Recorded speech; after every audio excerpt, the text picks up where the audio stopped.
All the floors are identical in their layouts in all the buildings. This color green is called Central State Green. And you used to be able to go to the store and buy Central State Green paint. We do want to maintain the historic nature of the hospital. And so we're trying to go through and pull out anything that may be considered an antique.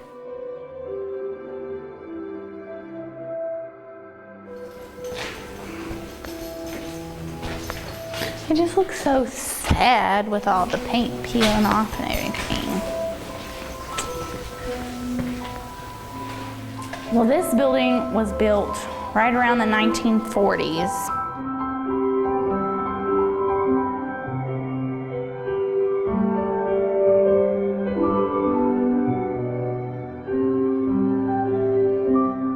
You know, the very word asylum, this simply means a refuge, a retreat. In order to restore people to sanity, put them in an orderly, rural, structured environment, and they'll come to their senses. Get them out of the stresses and strains of the cities and the modernizing life, which is seen sometimes as the base of a lot of mental disorders, and put them back into kind of a more rural, almost like a monastery in some ways. Institutions that formerly were just custodial for lunatics, epileptics, idiots in the terms of the day for Georgia, could be cured within the institution by what was called the moral therapy, which was a healing structure, a beautiful location, and a doctor-patient relationship in which the doctor kindly administered the cure. It was a really racist view. Black people aren't so subject to mental illness because we take care of them so much. We provide them with food and clothing, and they're just happy out there on the plantation. Which is so preposterous. Huge amounts of stress associated with slavery. But the myth then was, oh no, they had it good, we took care of them. They're having a bad time now, they just should have stayed slaves. And the doctors are very much wanting to get people well. That part of the story is over by 1900, and it becomes eugenic by the turn of the century, where there's certain populations that are just that way. It's somehow in their heredity. It's highly racialized, highly gendered. You just blame the people who are really suffering from a public health crisis, and you can see that in the archives. Huge rates of tuberculosis, syphilis, pellagra. So it's not heredity, it's airborne for TB, bloodborne for syphilis. It's nutritional for pellagra. Years ago, on the antiquated laws, there were people in Central State Hospital that truly were not mentally ill. They were wards of the state. Their families had left them there.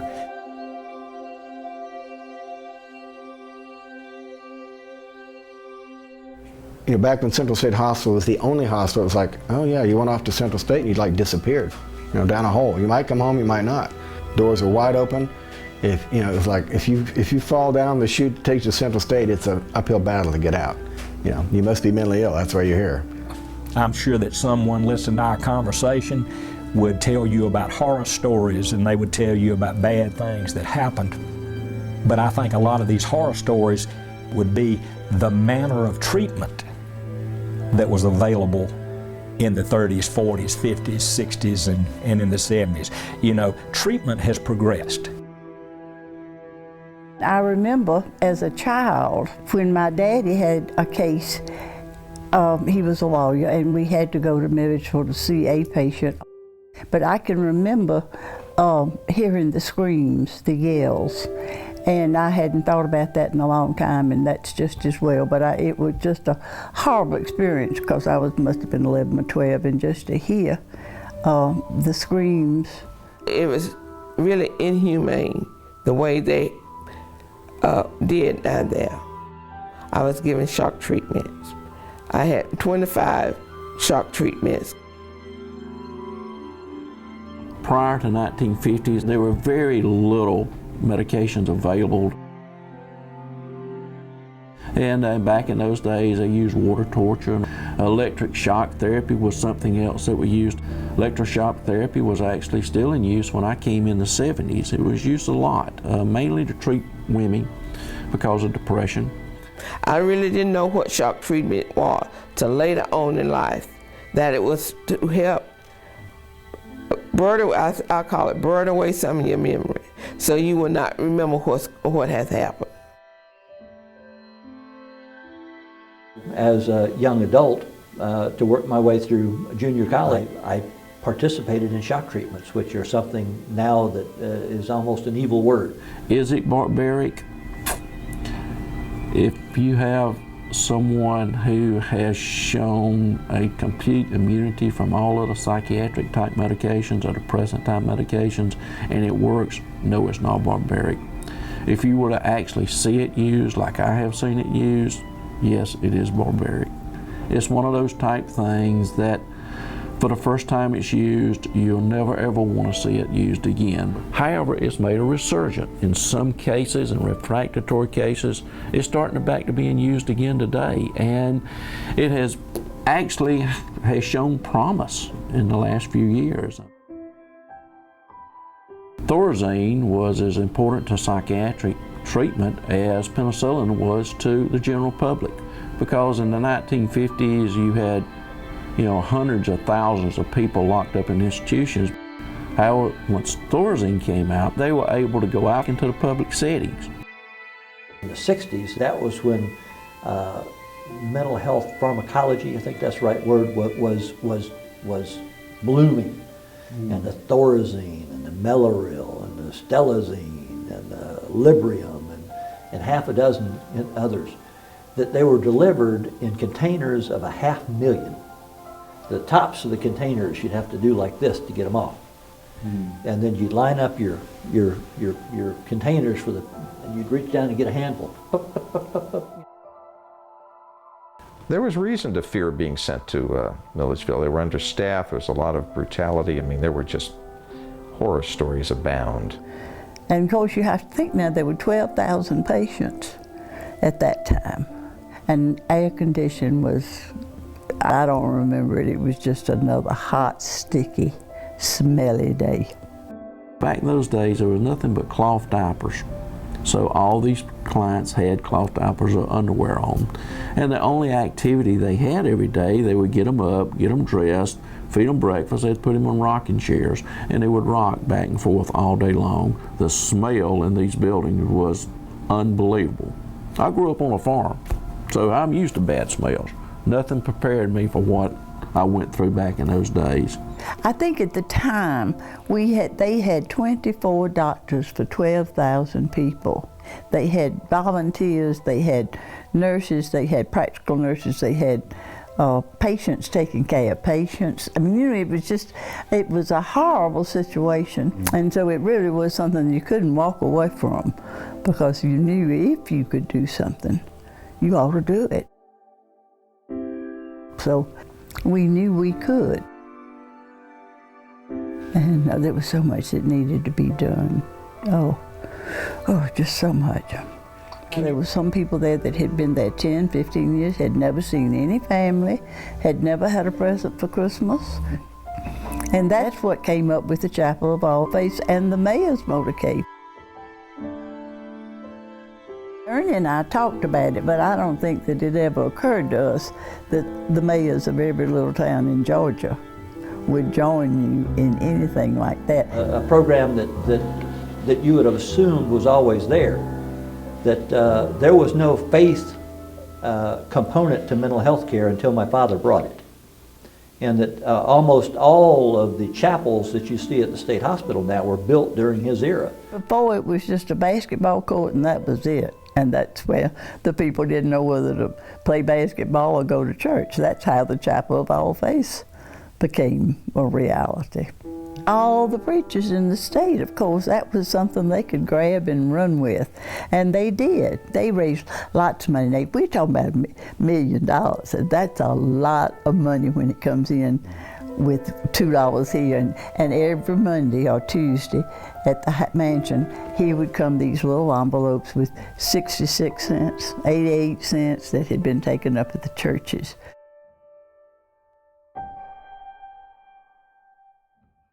When the exodus of the professionals from Cuba started, it was well known that Dad would take doctors and put them to work at State Hospital and put them to work in a way that they eventually could get their credentials back. The Cuban crisis probably saved the hospital. At any given time, there were probably 100 doctors, more and less at different times. When we came in '68, it was very much established. They were the right price, and that they didn't have credentials, but they were great doctors. You know, this was a nice community, but they had that hospital that needed doctors. We actually came in what was part of the Freedom Flights. We were one of the last groups who came in those Freedom Flights. We left everything behind in Cuba.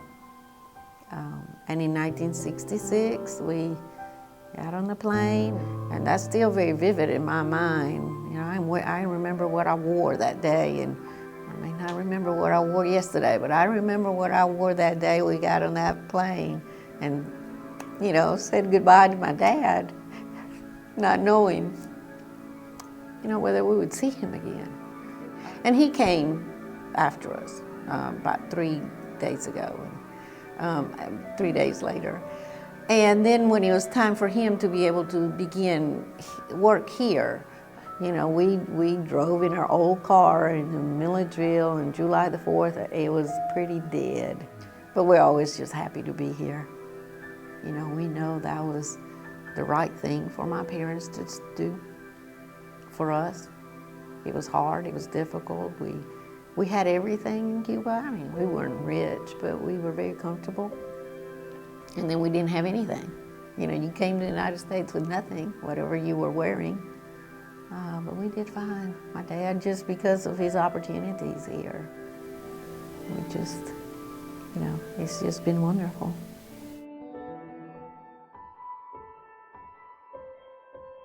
Back when I first came to work here, one of the buzzwords was decentralization. Open up all these hospitals, hospitalize people close to home so they don't get completely disrupted from their daily life, family can come visit them. The then state administration wanted to decentralize the state hospital, wanted to operate it differently, wanted to bring new rules to it. And my father protested. But the end result was an airplane arriving here one night or one afternoon and saying, "Doctor, get on the airplane. We're moving you." They couldn't fire him because he hadn't done anything wrong. And so he was moved to Savannah. And as a result of moving to Savannah, there was a public statement where everybody played nicey nice and said, you know, I want to be closer to the patients, when it actually devastated my father. First, they said I was out here at Stevens County Hospital. They kept me in a straitjacket. I don't remember it. Then from there, they transferred me to Gainesville, to the 4th floor ward, middle ward in Gainesville in Hall County. I was there for 2 months, and from 2 months, they transferred me to Milledgeville. And they sent me to a ward that had 12 females. We all of them had carts, a little bitty cart that was be your seat and your bed, and you had to place your clothes under your bed. When you had a disagreement with the staff or someone there, you would be go put in isolation, and that was a padded room with only a little small mattress on the floor. And over in the corner, if you had to have your bowels or your bladder to move, there was a hole in the floor. I came to Central State Hospital fresh out of undergraduate school.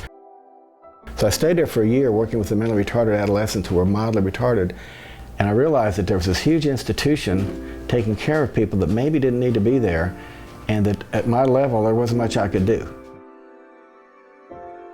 There was apparently a period where they actually did not medicate, not restrain, not seclude, and people moved on. I wasn't around for that. By the time we were around, there was medication, seclusion, restraint. And Lois Curtis, who was with Elaine Wilson, one of the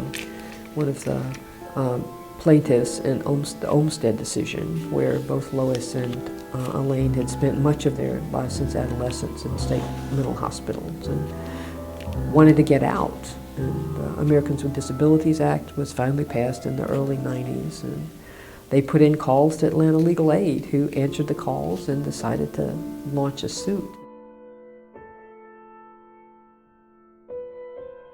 I thought society was ready to acknowledge the fact that you shouldn't stuff people in institutional settings, but the law was way behind. When the Supreme Court ultimately looked closely at the piles of facts that were accumulated in the 5 years of litigation, what they saw were two people, one of whom had been in and out of the hospital 60 times and one more than 30 times, and each of those times in a community type program which did not meet her needs. My perception was they were never going to get out at this point because they'd, in a sense, burned their bridges, and the staff were not willing to help them anymore. They were just going to stay there.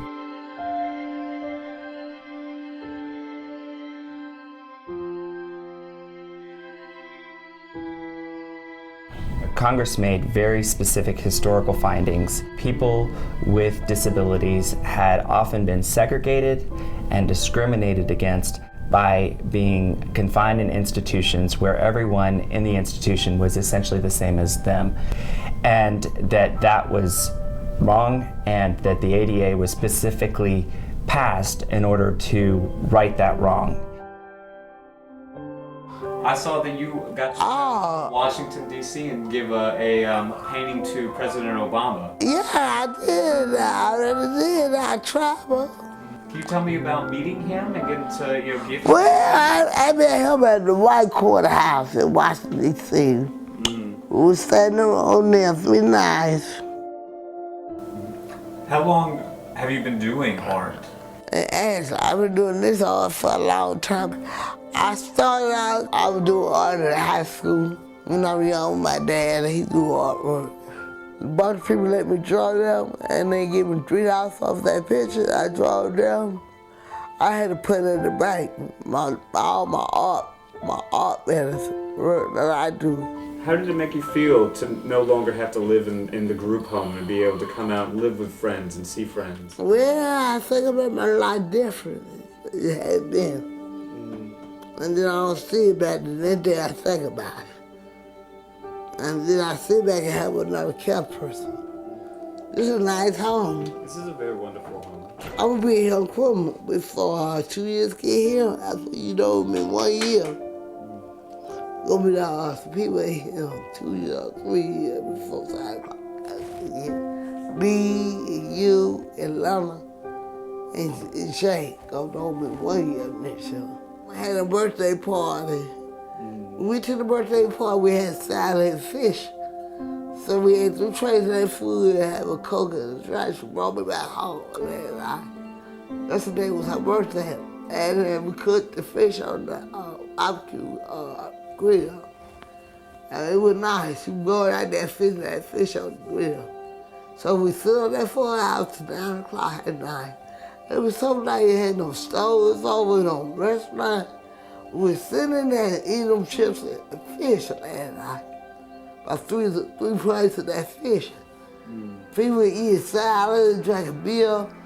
It was all right. We started getting calls from employees at the hospital saying, you really need to look into this. As a reporter, you get calls from employees who don't want to leave their name, don't want to leave their number, are frightened that somehow they'll be exposed, but yet are so concerned about something that's happened that you take those calls very seriously. And so we kind of started digging into all the hospitals and digging into following the trail, determining who died in hospitals over the 5-year period that we were looking at, and how many of those deaths we could determine, or other people determine, were suspicious. I remember talking to Andy Miller for hours and saying to Andy, would you please focus on the fact that the reason there are deaths is because it's overcrowded and inadequate treatment and insufficient community services. But for his articles, right, there wouldn't have been the Department of Justice arrival in Georgia. The Justice Department gets involved through something called CRIPA. It's the Civil Rights of Institutionalized Persons Act. Focus on institutions. But now the thinking is it's much broader than just the walls. It's looking at, okay, what puts people in those walls and what can prevent people from having to go back to institutions. If anybody's talked about the Department of Justice investigation about all the suspicious deaths at state hospitals, that's when the federal government was on the verge of taking over state mental health care, until the governor and whoever up in Atlanta worked out an agreement where, no, we'll do what we need to do. So actually, I think this year, maybe for the first time in I don't know how long, funding for mental health, it's not adequate, but it's actually increased for the first time.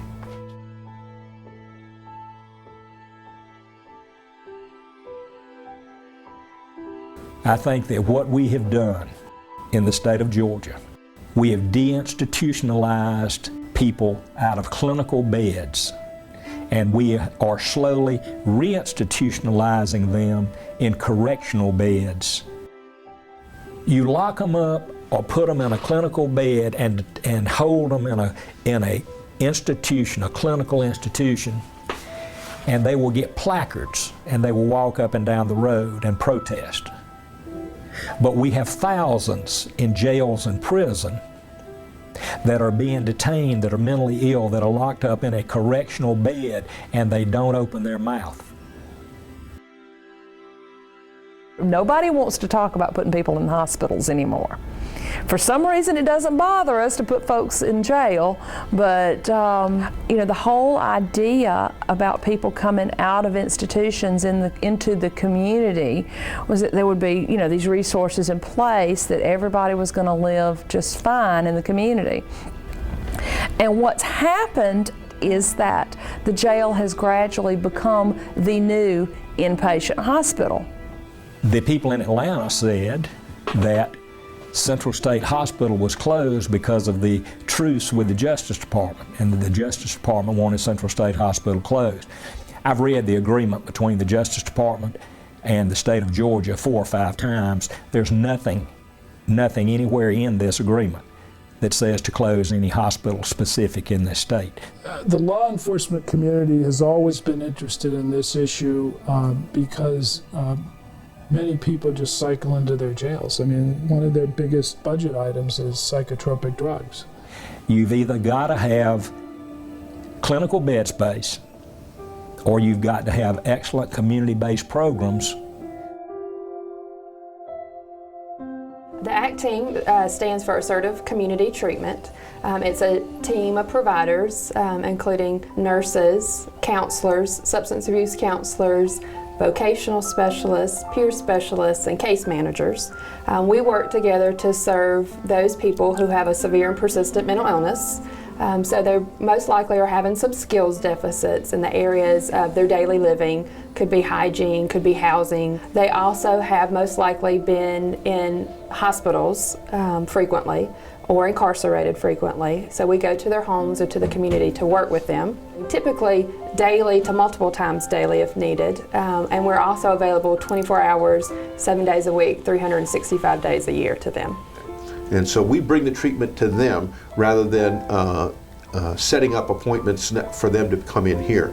You know, a lot of our clients may be homeless, and to them, you know, coming to the office to see the doctor may not be the top priority. It may be finding safe shelter and food at that time. We've had one client who was homeless that after him being whereabouts unknown for 3 or 4 days, we found him dumpster diving behind the Kroger's in Macon, and we're able to reconnect with him and get him his medicines. And we take the treatment to the streets. The Permanent Supportive Housing Program is intended to serve primarily individuals who are coming from a homeless status, who have a disability, either behavioral health, mental health, substance abuse, or co-occurring disorders. The person that we initially see that sometimes come with bad hygiene, only one set of clothes, not able to take a bath. And then once we put them in a place, an apartment, with just the basic living items, how they will take so much pride in keeping them clean. And it helps us over the course of time really learn that the person that we may perhaps brought from under the bridge that presented so stragglingly was really not the person within. It is amazing how an apartment can actually motivate their self-esteem and bring out the best in actually bringing back who they were once upon a time before they fell into this crisis that then took them to having to live in a place that was not meant for human habitation. It's educating people in the community to realize that, but for the grace of God, there go I. And making it so that the person who develops a mental illness is not stigmatized for the rest of their life, that recovery is possible. That's probably the one thing that keeps me doing what I do, is because people can be successful. And the gratitude when you look at someone that has not always been in the place that they are now. They have lived a different life once upon a time, and because of that one circumstance in life that took them to the place of having to resort to alcohol, having to resort to drugs, and then being able to provide the treatment and the services and the rehabilitation that then allows them to get back to a point of being as close as possible to the person that they once was, and after all that, they can be successful. So that's what I would say keeps me doing what I do. One of the members of our team is a peer support specialist, someone who has been through mental health issues themselves, has recovered and gone through additional training at the state level to be a peer support specialist. And the clients, I think, respond very well to her. One of the major things that happened in my life was that my father committed suicide almost 20 years ago. And that pretty much led to my start in depression. I was hospitalized at one point for short term, and it was just a long go. And then they called me and said they were starting the peer program, and would I come and share my story. The peer support movement is as strong in Georgia as it is anywhere, and that is where people who have experiences with their own mental illness, who have moved further on in their recovery journey, are able to then support and get paid for supporting others with mental illness. And that's been a huge success for Georgia, and one of the things that has to be part of a community program. I don't have the psychology background. What I have is about 15 years of experience, having been a client at other centers, having been diagnosed as depressed about 15 years ago, having depression, clinical depression. I thank God for Georgia Mental Health Consumer Network. We are pushing the priorities when they come every year, because we can relate to each other. We can relate how we're going through different things in life. And in that, we is growing in our recovery. We ain't being sent back to the hospital as much as we used to. We have many clients that have either not returned to the hospital or on a less frequent basis. The same with being arrested and being incarcerated, either not at all or on a much less frequent basis, or shorter length of stay. We've also had people that have been homeless for most of their lives or have never lived on their own that now are living in apartments. We have clients that are now working that have never been successful in working before. In the past, mental health has worked from a medical model where it was illness-based, hospital-based, and now for many years the trend is to go to a recovery model where we try to do social remediation so the person is integrated back into the community. We're turning the iceberg upside down, because in the past the hospital was the biggest part of the iceberg, and now it's just the tip. So I think we've come a long way in our understanding of mental illness and in the way we respond to clients, and so that we've turned the iceberg upside down, and now the community and the ACT team is the big part, and the hospital is just the tip. And I think with that we will be seeing more recovery, more opportunities for recovery, and healthier and happier lives for not only the people who have a mental illness, but also their loved ones, and then the community in which they live. One of my main goals in life was to become a nurse, either missionary. So I did not have my GED then. So she said, you have to go and take your GED. You have to have that GED to go enroll in any kind of school. I said, okay. The first time I went and took the GED test, I didn't pass it. I went back and I tried again and I passed it. And after I passed it, I enrolled in nursing LPN at North Georgia Tech. And I put my life in. I said, this is what I want to do. And I got to do it. And I got to show people that I can do something. And I'm not crazy. I don't have no means in life, but I do have a means in life. So I forged ahead, and I graduated with my class. You know how sometimes you just want to say, yes, I'm depressed, okay? But that's okay. That's what I have had, what I've experienced, but it is not who I am. We don't have any bipolars. We don't have schizophrenics. We don't have any depressed. You're a person who's got this thing, we don't even say suffer from it. You've got this issue, this problem that has a solution. Tell me a problem that doesn't have some sort of solution. And we see a lot of light bulbs come on and a lot of smiles all of a sudden go, oh, that's me. Oh, I see it now. It's clear as day. Why didn't I see that before? So we just wait patiently and continue to offer what we've got and continue to smile and find something to laugh about. And we're seeing a lot of progress, a lot of hope, and a lot of recovery.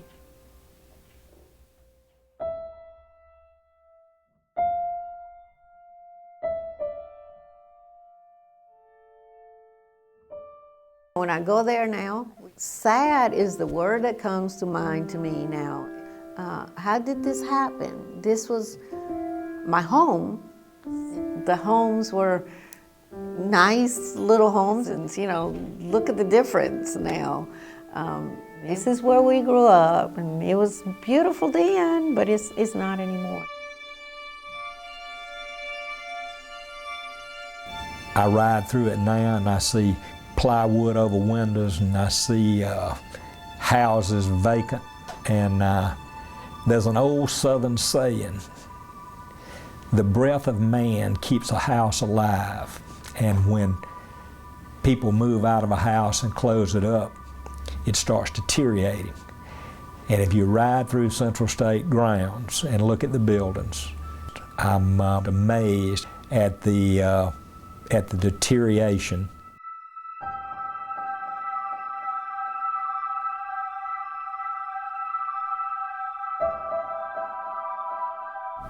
I remember thinking when I went to work there that it was like a little city.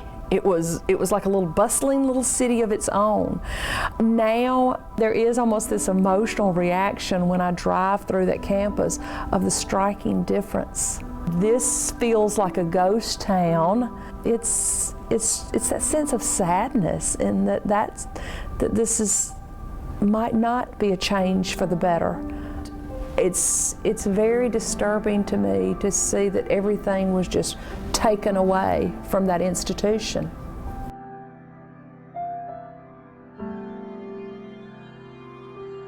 If you come from Atlanta or anywhere else in Georgia, you say, I'm going to Milledgeville, they go like, oh, you're going to Milledgeville, I hope they let you out, More people know that this was the home of the mental asylum than they know that it was ever the capital.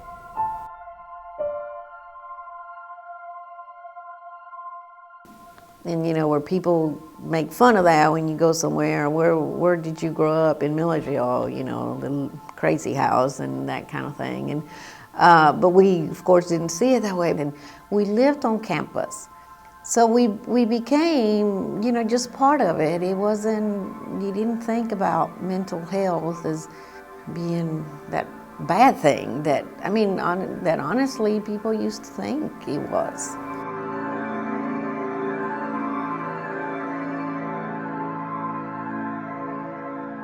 Growing up here, if you were from Milledgeville and you went anywhere in the state and you introduced yourself and you said, I'm from Milledgeville, it was always a joke. How did you get out? We grew up from childhood hearing that.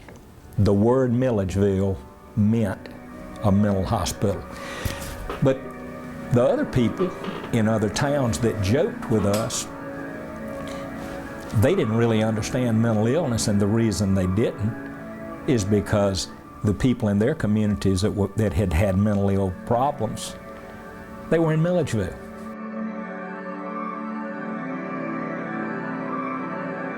Whenever you say people, you tell people, oh, I work for Central State Hospital, I was generally a laughter or a smirk or something along that line.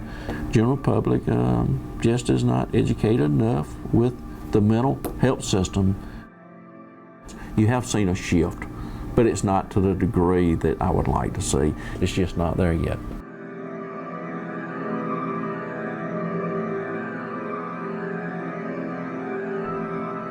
Deinstitutionalization was premised on the assumption that people would be closer to home and there would be community care. But really the community care part never really got put in place. So deinstitutionalization becomes transinstitutionalization, where the people with mental illness are kind of shuttled between and among the new homeless shelters, because we cut all the subsidized housing, or much of it, police and jails, bridges, and hospitals, you know, just shuffling around that way. And so in this trans-institutionalized place, the prison and the jail become the spaces where state hospitals used to be. What's the most striking and haunting to me is the number of these brick state hospital buildings that were transposed to prisons. So you have this dreadful barbed wire, glinting silver still after decades and decades there around these fences.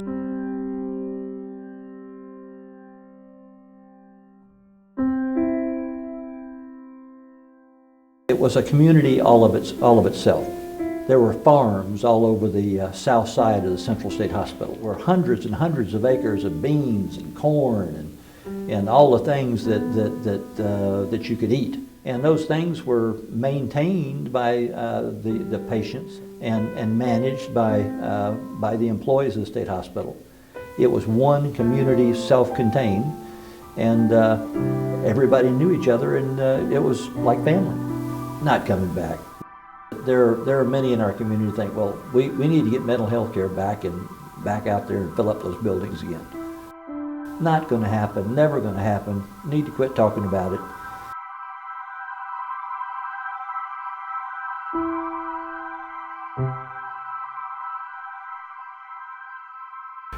The average citizen is paying for mental health care, but they're paying for it in prisons and in jails, in homeless shelters. They're not paying for it where people can actually recover and become productive citizens. Actually, it's sort of a losing proposition. They're paying the bare minimum with no results. And if more money were paid for treatment's out there if you can get it. I mean, there is treatment available. There are medications. There are professionals. There are groups. There are activities, organizations. But people can't access it because of transportation or money, some of those issues. But the mentally ill do get treated. They just don't get treated well. And the average taxpayer, if they think you're saving money by not funding your local mental health center, it's, you know, you're kind of whistling past the graveyard, because you are going to be paying for the local police, the local courts, the local jail, because that's what mentally they're winding up.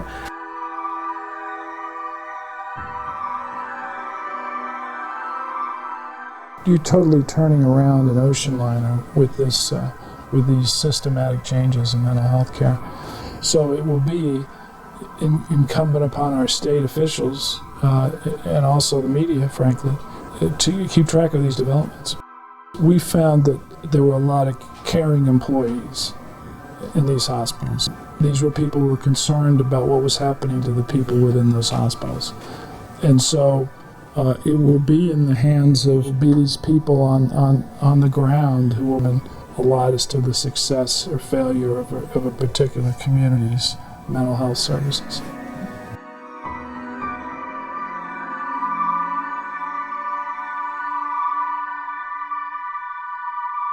The reality is that whether or not you think that the government should or should not provide a robust community mental health system is that the government is going to spend a significant amount of money on mental health, whether it does it well or whether it does it poorly, because it's going to spend it in our emergency rooms, it's going to spend it in our jails and prisons. When the deinstitutionalization happened years ago, the promise was to give them services in the community, but the funding that was supposed to go to the community services just never happened. And so now it's been turned around, and I think again, I think Georgia is going to be a case study of how to do it, and I think the state now are doing things that meeting the Justice Department's requirements are things that haven't been done anywhere.